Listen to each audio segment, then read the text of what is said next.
Test drives are important because cars are expensive. You don't want to make a $30,000 or $40,000 mistake. You want to make sure that you test drive the car thoroughly and on roads you're familiar with before you make that big decision.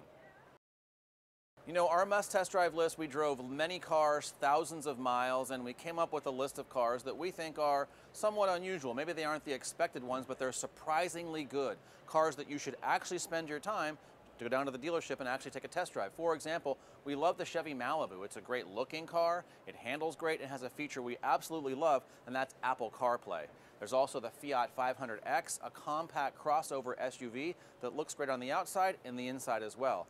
There's the Honda Civic, a name everyone knows as an economy car, but this new version doesn't feel anything like an economy car. It's more like a budget-friendly Honda Accord. There's also the Lincoln MKC. We think this is the best luxury crossover SUV, compact crossover that you can get. And finally, there's the Subaru Legacy, a car that you might not be considering, but you should. Surprisingly good inside, good looking, handles well, and at the end of that list, we have the Kia Sedona, a minivan. Some people don't like minivans, but this is the most un-minivan-like van we could find, and we just love the way it drives, the interior features, the seats can fold back, there's a leg rest. It's just a terrific van all around.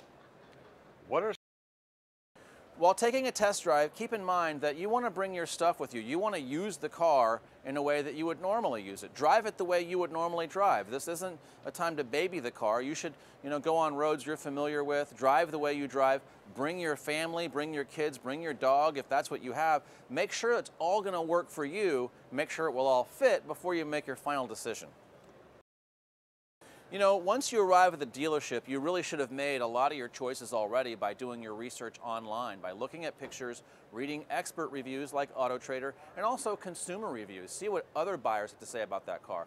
Once you get to the dealership, you're going to start narrowing down your choices even further. You might have 3 or 4 vehicles that you're really serious about. You want to weed those out, drive them next to each other. You want the Ford or you want the Chevy? Do you want the Camry Hybrid or do you want the Prius? Those are the things that you're going to do at the dealership, in the car, touching the surfaces, driving it on the roads, and making sure it's a car that works for you. This year's New York Auto Show has lots of really cool cars, some unexpected, like the Maserati Levante. An SUV from Maserati sounds pretty cool. We also thought it would be super expensive. It's $72,000 to start, which is pricey, but we thought it would be even higher. We're also really into the Nissan GT-R, more power, better looking. It's a terrific car all around. And the Camaro ZL1. This is kind of like the ultimate Camaro, 640 horsepower. It's not for everyone, but boy, this is a really amazing car, both the way it looks and given the specs. For more information on our must test drive cars, you can go to autotrader.com/must test drive. We have test drive tips, videos, photos, and articles on all of the cars, not just the ones we mentioned here. And that way you can get a better idea about what you should be doing on your next test drive and what cars should be on your list.